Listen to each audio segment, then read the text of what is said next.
Welcome to another episode of ValueFirst Expert Interviews. Today we are so lucky to have Łukasz Szuszkat. No, I didn't say it right now. Łukasz Szusztak. Right. You say it. Łukasz Szusztak. What he said. Yeah, that's me. Now, Łukasz has a lot of experience in all kinds of areas within project management, software development, correct? Now, and also using the value first methods and principles and techniques. But before we go there, take me back to when you were a kid, like 10 years old, plus or minus a little bit. Where were you then? Where did you live? What was life like? Oh, 10 years, when I was 10 When years you were old. 10 years old. Yeah, let's start there. You know, All right. So I was living at the communist country at the time. I'm from Poland. So when I was 10 years old, it was still before the Iron Curtain went down. And I don't know, going to primary school, keeping my nose clean, this kind of stuff. Yeah. Yes. In what city? Or place? It's called Olsztyn. It's like north of Poland. Yeah. Plenty of lakes, plenty of woods. So really nice area to be a kid in. Somewhere I definitely want to go once I retire. So you're gonna complete circle and go back there at some point. Yeah. Thanks to what I'm stealing from you, I hope to retire early, so I will have time to enjoy that. That should be possible. Yeah. Now, so what did you like to do as a kid? I was more leaning towards technical stuff. Yes. So I got when I was 10, I probably had one or two tiny little Lego sets already. So it was probably an indication I will do something technical in the future. You're not the first one sitting here talking about Lego as a kid. I can imagine. Probably when historians, 100 years from now look back, they will say, "Oh, that was a really powerful tool for kids development, especially those who are inclined somehow towards, technology or like hard science rather than arts and things like that."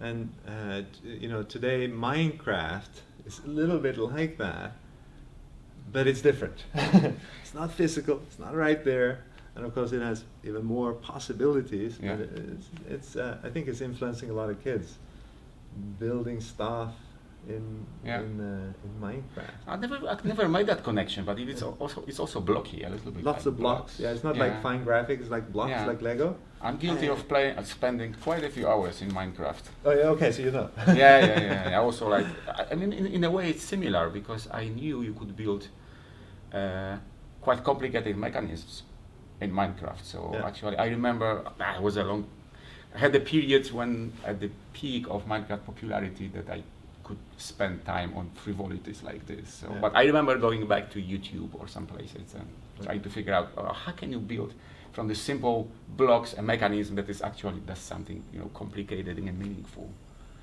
Yeah, it is actually quite similar. I miss the physicality though. Right. So that is. I think it's very important for the kids today that they, at least, also get the physical thing, right? I would even say more important, primary. But anyway, we have something else in common. You told me earlier you like windsurfing. How old were you when you were windsurfing in those lakes? Oh, good question. I was already in secondary school, so I started when I was 15, maybe 17, something like this.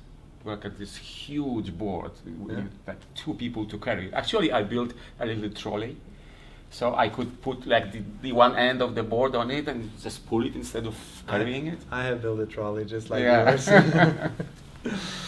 But let's go forward a little bit. So then, at one point, you studied something, I'm guessing. Yeah. That's sort of for most people, it's like their first choice of direction. Like, you go to the regular school and it's sort of mandatory. Yeah. But then you make a choice. Yeah. Right? What did you study? Yeah, I went to University of Technology in Warsaw, and I wanted to do computers. It wasn't called, well, probably it was called computer science at the time, but the process of selection was not that easy. We had to pass entry exams, Yeah. and depending how you scored, Yeah. you could go to your first choice of specialization or the Which second was or computer. third. So I didn't pass as good to get my first choice, and I'm internally grateful for that. Yeah. Because I did study telecommunications actually. Ah. And if I look in retrospect, it gave me how should I put this? A broader selections of subjects that I was exposed to. And later on, I don't know how deeply and you want to go into my technical career, that proved really, really useful. So I really appreciate the variety. Yeah. Because in the telecommunications, you do have software, you do have hardware, you definitely have systems which are non-trivial. And in retrospect, I was super lucky that I wasn't a great student, only kind of, reasonable one. Right. I remember working with Ericsson on their base stations. So I worked a lot on base station projects, and there, there were, like, I forget, 21 different fields of technology where software was one. Yeah. Right? Then there's like radio communication, how it bounces off walls. There's power management. There's all kinds of things, right? Yeah. And if you touch radio, you touch physics immediately, information theory, coding.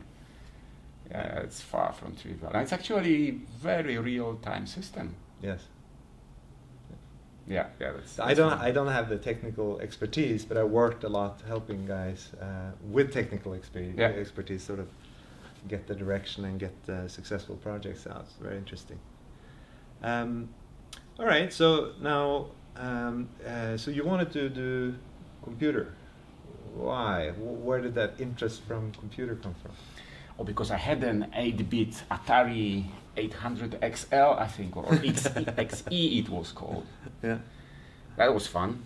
Where did that come from? Why did you get one of those? Because I was, first of all, we had to save up money to get this. And I was... Is it something you really wanted? Right? Yeah, definitely. Yeah. So, the whole family was saving. It was like a huge expense, but you really need to plan it. And we were saving a little bit longer, so we didn't get on a Spectrum hype. And the next thing was either Commodore 64 or Atari, and the Atari was more readily available. Yeah. And in retrospect, it also had the consequences for how I later thought about systems. And it's really good. Nobody asked me those questions before. I see how, stuff in my history, completely random choices, they shape the way you think later. Right. Well, now you made me think. Well, another thing to make you think, and you can go off any direction, right? Just anything you. Do we have 3 hours for this interview? We have 3 hours. We have 3 hours. Now, at an early age, as a kid, 10, 11, 12, even younger, was there anybody that was fundamental in your life, inspiring you in some direction, or a mentor or something like that? Can you? Well, father, obviously. He's an engineer as well. Okay. He was in roads and bridges construction. Right. So that was definitely influenced, but I think my brain is really wired to think more about technical things and how stuff fits together rather than music and painting, this kind of stuff. But yeah, I remember him. He had different jobs later on, but at the age that you were asking for, I definitely remember him sitting in his room with this kind of, I don't know what the English term for this kind of wooden board that is at an angle that you design on, physically. Right.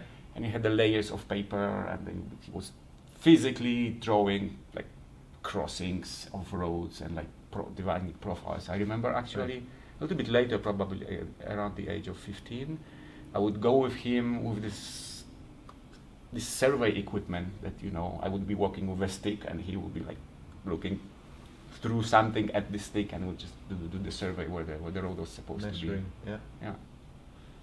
Actually, somebody mentioned earlier that you're really good at note taking.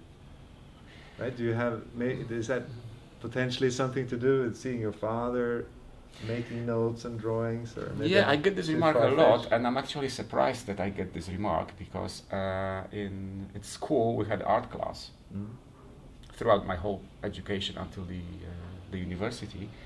I was never particularly good at this, so I don't know. That somehow it's not necessarily what you would get scored at school, which would like how beautiful was it, but it's your skill at taking some information, some knowledge, and putting it essential ideas, distilling it down, distilling it into the essential ideas, right? Yeah, that works. This is how my brain works, I've noticed, and this is the only way for me to capture that, so I can go back to this and get some value out of this. Because like at the university, everyone takes, at least we all took notes in the same way, just trying to write everything, and then parsing it takes a lot of time. And well, what I'm trying to say is, I think that you could, now I'm taking my notes to remember, so they are supposed to be the triggers for something that is in my head already. I just have to surface it, not necessarily the nitty-gritty details that are there somehow already. Now, what was your first job? My first job was a carpenter. Yes. Yeah. Yeah, part of this system of how I got to the university. So we're passing those tests. There was also some algorithm that would make you start either like in autumn, like everyone else, right, or half a year later. So at my department at the university, we had all of the semesters in play at the same time. So I had basically half a year of free time, and I thought it was going to be great, like a half a year long holidays. That must be great, but that was actually terrible, because all my colleagues went, to different cities, or they got jobs or started studying in autumn, and I was basically bored to death and tears, like sitting alone, like not much to do. It was really terrible. So a father of a friend of mine back from school, he was a carpenter, he needed the help. So I said, yeah, I take that job, whatever you pay. I'm gonna take it. So. Now, did you pick up anything from that job that you carry with you to what you do today? Never thought about it. What I remember actually strongly, because there were only two of us for most of the time, but the third person also came, was that the guy who was running this, he definitely had a grand plan and plan for each day. And you could change it a little bit, but there was purpose, there was preparation, order, and some rules that he demanded that I and anybody followed, that made no sense until you asked the guy, and then you could learn was actually big sense behind it. So, for example, one of those, you never work while sitting down. You always have to stand up. And the idea is that if you are standing up, you're a little bit more alert, and there is less chance that you put your finger into some part of the machine that would chop it off. I mean, yeah. So it's, So this kind of now after university, then what was your? Okay, did you go back to carpentry? No, that was temporary job. Never came back. I do like working with wood though. Yeah. That was my grandfather influence. Now you're opening more in my head. Thank you. Yeah, after university, I went to work for Alcatel.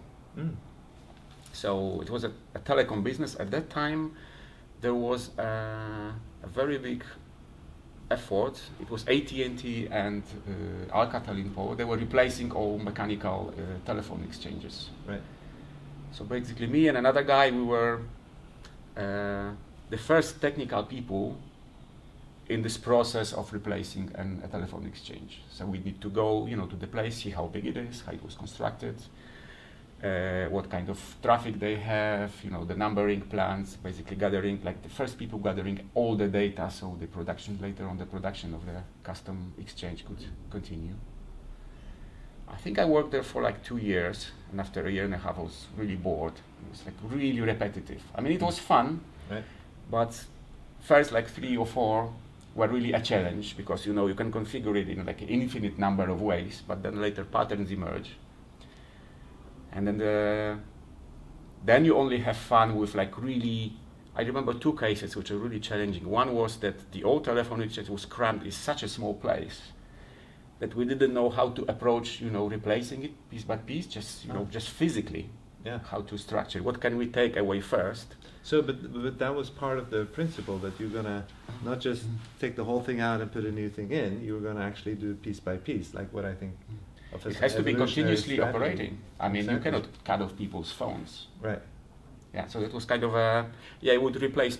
So the digital exchanges were obviously smaller for the same capacity. So we exchange part of it, reroute part of the traffic, and they take another part. Right. Or a challenge would be if you had like a huge one, like in the middle of Warsaw, serving tens of thousands of customers. That was also an interesting one. But most of them were kind of like run of the mill. And then I learned from a friend of mine from the university that I could go to Netherlands, do another kind of a master's degree, something between a master's and a PhD, but without a big thesis. It will take 2 years, and they will pay me for that. So I said, yeah, let's go. That was great. So what you master in? So the second one is electrical engineering as well. Mm-hmm. And where the final project was, it was basically about protocols. Okay. But that 2-year study consisted of some training and at least 9 months proper project at the industry, which I did at Philips Research. So actually there I switched a little bit from the pure engineering into the science. So that's, I mean, I don't want to explain what the project Right. was about. It's gonna be boring. But at Philips, you were working with televisions. Is that what I remember, or what products? No. were you- So this is happening in, what year was it? It was the end of 1999. Mhm. And Philips at that time is still doing or manufacturing many things. Televisions were one thing, and they did set-top boxes, they did semiconductors. I think they didn't do toilet seats anymore, but They like used to 20 do. years, Yeah. and just flash tanks. I mean, you could find anything with Right. the Philips logo. They still did medical, they still do lighting. I've paintings. worked with them in the medical and in TV. So Yeah. I worked with those groups and. Yeah. Yeah. Yeah. Yeah, So very- I ended very up good company, yeah. very strong engineering. Yes, very. Yeah, I ended up in research, Yeah. basically, and we were supposed to serve all of these businesses, so to say. Yeah. Yeah. Now, at some point, you met Tom and me, and you learned the value first methods. Yeah. Where was that? How did you? Yeah. So for this, we have to go forward like 12 or 13 years. Yeah. I'm back in Warsaw, Yeah. and I went to a conference called Agile by Example, Yeah. which I'm co-organizer by now, but at that time I was just a visitor, paid with my own money for the ticket. And then, there's a program. I think there were 2 or 3 parallel tracks, so you have to, decide which way you go. And for some reason, I don't remember why, I picked Tom's presentation. Yeah. And long story short, when he started speaking, he offended me twice in the first. So his speech was like probably 30 minutes, something Yeah. like this. We can still find it on YouTube. So after the first 10 minutes, I felt like offended twice. I said, okay, so now when you offended me, you better have something to say. And by the end of it, I had this feeling, that was the missing part, that I was maybe suspecting, maybe feeling that something was missing, and he basically said, well, this is what you're missing, and this is how it looks like, and by the way, this is how you fix it. So for me, it was like, I don't want to use words like, pivoting point of my life, but professionally, it was really a very important half an hour. Yeah. Just because I was the right person with the right questions at the right time, it just immediately resonated, and I never let go. And today, what are you working? You're known as an expert in these methods in Poland. Yeah. Right? So you So I know there took were, it and ran with it. Yeah, exactly. Yeah. I wasn't the first one in Poland. Yeah. I learned later that some people were interested. They found it one way or another. But because for me it resonated so strongly, I said, okay, I'm gonna do that. And at this time, I've already finished working with corporations, and I left corporations thinking to do something about agile. Yeah. And that was my bet, basically, because we discussed with my wife, and then we said, if I don't leave corporation now, I will be there forever. I just wanted to see what's outside. So I thought I will do this agile thing. And then what was missing, now in retrospect, this agile thing is something about oiling a machine, maintaining a machine. Mm-hmm. And what was missing, what you guys do is, what do you put in this machine? So you get meaningful stuff out. Mm-hmm. So I came home that day and I said to Aga, my wife, you know what, I just found something today, so that agile thing, I will keep it, but the target is gonna be something else. And years later, she told me she was terrified when I said that, because I just made a big change in my life and I was about to change it again, but it did work. Now, have you done any projects that you can share with us? Yeah. Probably not in the interesting ones I cannot give the details of. So when I compare what I do to what you do and other people here, is that I'm touching more companies probably than anyone here, but not so deeply. Mm. So if I counted all the workshops or longer engagements, we probably something around 100 of them, and probably at least 80 would be a workshop, something between half a day to 5 days, just introducing them to the idea that you can have a structured and transparent way of thinking what is the best thing to do. And most of them, out of this 80%, again probably another 80 would be startups. And they are really receptive to this kind of ideas because they face uncertainty, and they have no kind of they're more susceptible to new and different ways of thinking just because of the nature of what they do. So that would be most of them. That was a huge variety of those. Can you give an example without naming any names, for instance, where you used where you quantified some requirements and use that to drive a project? Is that part of your? Yeah, once in a while. history? So that would be 80%, and the other 20 would be some places where we do a workshop and there is something in it, and we actually do go deeper, right, and see also the consequences of that. So the two cases that I have actually still running are very different, which is also a big credit to your methods. One is a small e-commerce company. They sell cosmetics online. I mean, nothing really great about it. But again, the problem the challenge and the opportunity for them is that every time they change something, either on their webpage, or a little bit their assortment, or even how they present their offer, it changes the behavior of the customers. And before that, they were doing this sort of kind of organically, just playing it by the guts. Mm-hmm. And they were a little bit unhappy. The CEO was unhappy that there was no structure to this. He didn't have a feeling that what they do, the bets and the tests that they do, are the ones that are the most promising.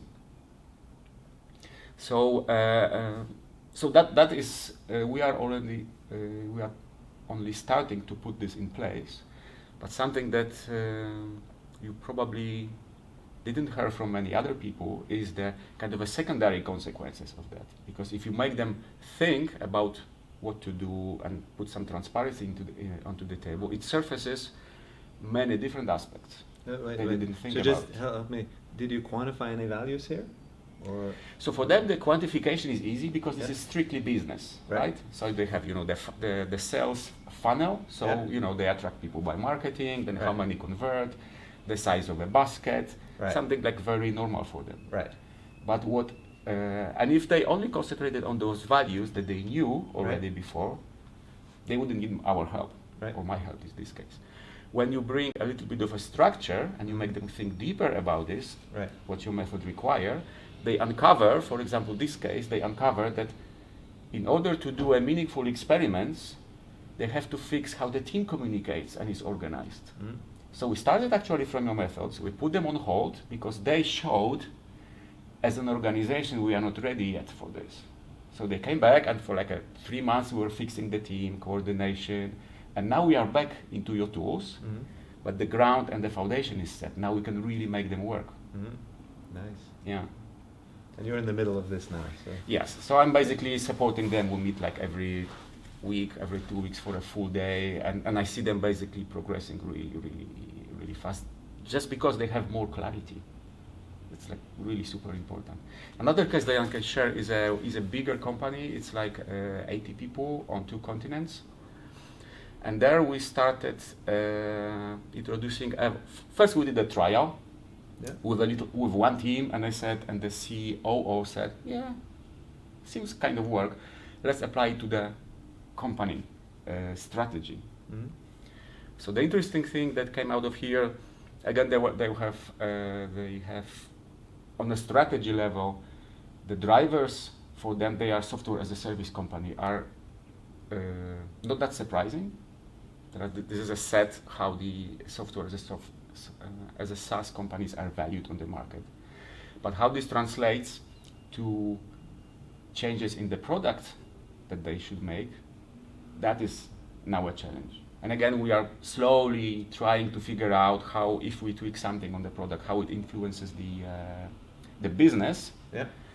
But it's a process. I mean, we cannot really put it there from our heads. It has to be discovered. But again, those tools give you a framework, a structure, and most importantly, alignments about what to think about. So if you take, the value first, competitive engineering, those methods, what is like the one thing that you think everybody should just learn? Or that has been very useful for you, or very powerful? I would say, so again, in my context, so this is for companies or groups or people who are seeing it for the first time. Yeah. There are 2 absolutely critical things that are happening. One is when you get to the discussion about the quantification, this is actually about clarity of definitions. It has nothing to do with measurement at the beginning. It's just making sure that when I mean it's easier for the users, we really mean the same thing. Right. And if I say it's faster, I mean, 20 seconds and not 2 milliseconds. Right. So this is absolutely number one. Right. And it takes a lot of time and effort and actually facilitation. This is why it's so difficult to scale, right? I mean, you need time and discussion and effort in order for this common understanding to emerge. And the other thing is this is some of your services, right? You help to facilitate this process. Right? So if anyone in Poland or elsewhere maybe is interested, then we'll list your email. Perfect. So they can contact you. Oh yeah, please do. I really love this stuff. Yeah. Yeah. Sorry, go on. I just wanted to pitch you for you. So. Yes, thank you very much. I'm terrible at sales, so yes, please get in touch. Yeah, the other thing that's happening a little bit later, once we benchmark the solutions against the objectives that we want to have. Right. Using a value decision table. Yes, value decision table or impact estimation table, how it used to be called. This is the first time when a team of people who decide on direction, they can see all the intended the consequences of the choices across a number of stakeholders. Right. Because normally normally we concentrate on the outcome that we want to have, and there always will, and this is what we can play with. This is kind of natural to us. There always will be unintended consequences, and we cannot find them all. But some of those consequences you can actually make surface or make them visible. They are not necessarily positive ones, so I wouldn't call them intended, but you can catch them early, and in the context of a solution, of a particular solution, you can say, yeah, it will help this, but something else will have to suffer. It's just a trade-off within the solution. So maybe you have to do two and only release the two together. So, you don't have people who will be actively trying to derail your concept because you are making their life a little bit, better, more difficult. Difficult. Yeah, they won't derail it because. Yeah, because some people will be pulling the brake because. Right. Yeah. Now, we all learn from mistakes. At least I did. Preferably someone else's, but. Preferably somebody else's. But have you done some of your own? Do you have like a mistake where maybe in retrospect you say, wow, this is not the smartest thing, and maybe you learned something? Can you dig back and see if you find something? Yes. I won't be naming companies. It happens actually in big companies more often than in small ones. That in order to start, let me start differently. I draw a parallel between Agile and ValueFirst methods. Agile for me, in essence, is about surfacing how we work, whether we are actually doing something, yes or no. And the ValueFirst methods, or EVO, whatever we call them, they are really about bringing transparency in what we do and why. And there are definitely places where people or the organizations are not ready for this kind of transparency, because it could be other things at play. Maybe they don't want to share something with you yet because it's strategic or it's secret. Quite often this is humans in big organizations when, for example, when somehow the position is coupled to perception that if someone is higher in a hierarchy, he or she knows more or is wiser, and then you bring transparency of goals onto the table, these people might feel threatened, basically. Right. They might even know why, but this happens. So I had more than one case where I was clearly putting someone in a very uncomfortable situation without actually even knowing this. So you really have to be gentle with that. Normally, I think it will should get weed out during the sales. So if you really explain what you will do to them once you are through this thinking process, they should think whether they want this kind of transparency or not. Maybe there is some other status quo at play that you could, disturb. Right. So it goes back to politics and humans and taking care of each other. If you were to give some advice to somebody young that were interested in, choosing their studies to become a project manager or software engineer or something in this direction that you've gone, what advice would you give them? I mean, what advice would you give them? Like if you were young and wanted the same path, which direction should you go? And I would say two things probably. One would be go wide in your professional knowledge, because there is much to be gained from your kind of neighboring fields of expertise. If you are strictly programmer and you like front-end development, go and explore like wider, different paradigms, different languages, this kind of stuff. So that would be one advice. And if you are, I don't know, a mechanical engineer, go and explore neighborhood engineering disciplines. So a little bit back to your studies where you ended up with telecom engineering rather than software was maybe a good thing. That was a good thing, and later at Philips Research, we were so diverse, and I learned so much from like physicists and all kinds of people from it really makes you capable of solving much wider range of problems just by seeing a pattern. I've seen that in a neighboring field. Let's see what the concept is there. Maybe we can transport it to our domain. And the other one, put much more attention to people skills than you are comfortable with. Especially these days, it's a very safe thing to say, You can solve anything with technology, any problem you solve. Right. There are niches, like Elon Musk, going to Mars. Okay, these are for me like a proper research. We don't know if this can be done, but chances are, you guys are not going to end there statistically. Right. So if technology can solve everything, the only difficult part is humans.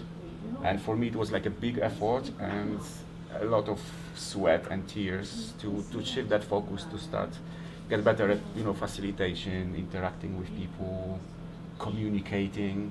These are the magical weapons these days. Great, thank you. And so go wide and focus on people skills. Yeah. Right? Good advice. Now, I think I understand you read quite a bit. No? I try to. Yeah. And do you have any book recommendations that maybe have influenced you in a strong way that you can pass on and say, read this book? There is actually many. If you want to go into this direction that we do, I would definitely suggest Douglas Hubbard, How to Measure Anything. It's probably not the exact title, but if you look for Hubbard, How to Measure Anything, or maybe Everything, don't remember the title. It's not a difficult read, but it's very kind of thought-provoking and opening. For me, it opened the scope I didn't know was addressable. So I kind of believed after meeting Tom and you that you could measure anything, but he goes an extra mile and it does it in a really kind of approachable way. Yeah. Okay. I would suggest that. And? Oh, you want another one? Yeah, why not? I would say... I know you read a lot and you have interesting insights. So. Yeah. I'll give you two more. Yeah. One was a recommendation from our friend Peter Abrahamsen. Yeah. And the title is It's Your Ship. Okay. I forgot the author, but this is basically about the guy who's commanding a military vessel, a navy vessel, and how he drove change, basically, in an environment that is supposed to be unforgiving, completely hierarchy-driven. And my message is to all those managers who think, but I have people I cannot work with. Go read that book. I mean, if this can be done on the worst vessel in U.S. Army with a success, you could do this with your people, no doubt. Yeah. And the third one, very current, is anything from Nassim Taleb about anti-fragility. Anti-fragility. What was the name of the author? Nassim Taleb. The title is Anti-Fragile. I think he had an extra book, new book since. Okay, but anti-fragile and... Yeah, that is not an easy read. Yeah, what is that about? It's not an easy to summarize either. No, well, the premise is there that once in a while something unexpected happens that changes your business world. Actually, it changes the world. It doesn't have to change the globe, but for example, in your business, it can change something. There will be a highway built here. Or, there is a new shop, your competition opened in the neighborhood. It's kind of, he goes like black swan. Nobody could see it coming. Statistically, it's bound to happen. Just hope it's not happening to you. And then you can't prepare for it, by definition. So he's thinking about how to get yourself in a position where this kind of disturbances or shocks or things that are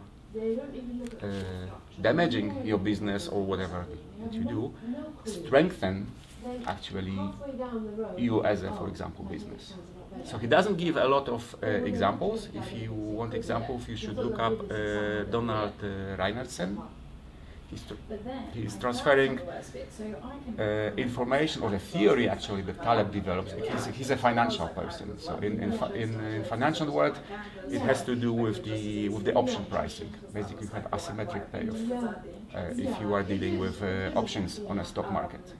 And how to translate it into the real world, this is still subject of discovery by people, but Donald has at least one way of making that happen, and it's really, really interesting. So it's not how to be, basically the bottom line is not how to be basically a stone, a rock, that if something bounces off you, you just stay there, right? It's about how those shocks make you better. Oh, okay. So that's actually a new notion. All right, I think it's good advice. Now, tell me this: when was the last time you played with Lego, or did something with Lego, like build something? 3 weeks ago. There we are. Thank you, thank you very much, Łukasz. Thank you. Remember, you can all contact him. We'll provide your email, and you know, you can help anybody and everybody to succeed in their product development. Yeah, especially if you are just starting. Happy guy. Thank you. Thank you, guys.